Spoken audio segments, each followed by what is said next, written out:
When people feel they are a part of something greater than themselves, they become easier to control, more loyal, and more willing to sacrifice for a cause. This is one of the timeless truths about human nature, and the foundation of Law 43 from the 48 Laws of Power: work on the hearts and minds of others. It's not enough to enforce your will with authority or dominate with fear. The most effective and lasting form of influence comes when you reach deep into people's emotions, beliefs, and desires, and align them with your purpose. Power built only on authority is fragile. People might follow orders, but they won't give you their loyalty, and in times of crisis, their obedience crumbles. But if you've managed to capture their hearts, if you've made them believe that their fate is tied to yours, that you understand them, respect them, and will lead them somewhere meaningful, then you can inspire remarkable loyalty, even in the most challenging circumstances. History has countless examples of rulers, leaders, and figures who mastered this art. Think of how great generals, revolutionaries, and visionaries didn't just command armies or followers, they created narratives, symbols, and ideas that made people feel seen and part of a larger story. Whether it was Napoleon's appeals to the glory of France, or civil rights leaders tapping into the dream of equality, the key wasn't just the mission but how it spoke to the hearts of those involved. On the opposite end, leaders who ruled through force alone might have enjoyed power for a time, but it was always brittle. As soon as their grip weakened, resentment surged, and the people turned. Without affection, loyalty, and belief, no leader can survive forever. The heart is the seat of emotions, and the mind is where reason, justification, and meaning live. If you win both, you win lasting power. So how do you work on the hearts and minds of others? It begins with empathy. You must understand what people want, fear, desire, and hope for. Pay attention to what drives them when no one's watching. When you speak to those motivations, when you tell them stories that reflect their experiences or paint visions that awaken their dreams, you start to connect at a deeper level.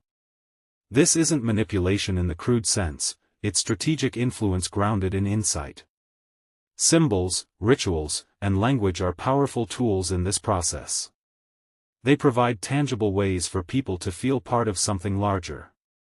Flags, slogans, gestures, and insider phrases create unity and make individuals feel like members of an exclusive group with a shared destiny. Once someone is emotionally invested in an idea or movement, logic alone won't pull them away.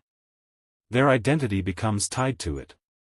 Another vital tactic is to show concern for their personal interests. Even the most selfless people crave acknowledgement. A wise leader finds subtle ways to praise, reward, and recognize others in a manner that feels sincere and significant. When people feel appreciated, when their aspirations are validated, their loyalty deepens.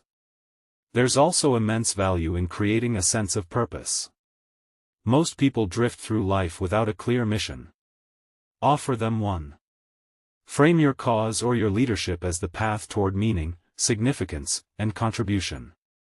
People will endure hardship, sacrifice comforts, and remain loyal through storms if they believe it serves a purpose beyond themselves. But like every law of power, this one comes with warnings. Overreaching, false sincerity, or poorly disguised manipulation can backfire. If people sense you're merely using them, resentment brews quickly. Authenticity matters. Even if your ultimate goal is strategic, your engagement with their hearts and minds must feel genuine in the moment. Deception works best when it carries the scent of truth. Timing is also critical. Hearts and minds are most open during uncertainty, crisis, or transition. When people feel unstable, lost, or disillusioned, they hunger for leadership, guidance, and hope. A clever strategist watches for these moments and strikes, offering clarity and comfort when others stumble. Moreover, never underestimate the role of enemies and scapegoats in rallying hearts and minds. Few things unite people like a common adversary. Crafting narratives that position yourself as a defender against a visible threat can cement loyalty, especially if that enemy seems to endanger the values and futures your followers cherish. This tactic must be handled carefully, as it can breed unintended consequences, but in the hands of a skilled operator, it's a potent tool. A lasting power dynamic isn't about force alone. It's about connection. The generals who win battles with strategy and inspire armies with words. The CEOs who run efficient companies and cultivate company cultures that feel like families. The public figures who advance policies and build personal connections with their supporters. These are the people who work on the hearts and minds, and in doing so, build empires that endure. True power isn't when people obey you because they must. It's when they follow because they believe in you. When your fall becomes their loss. When your success feels like their victory. When you disappear, and your ideas, your values, your mission still guide them. This is the unseen web of influence that outlasts fear and control. Remember, the battlefield of power isn't only in boardrooms, palaces, or social media feeds.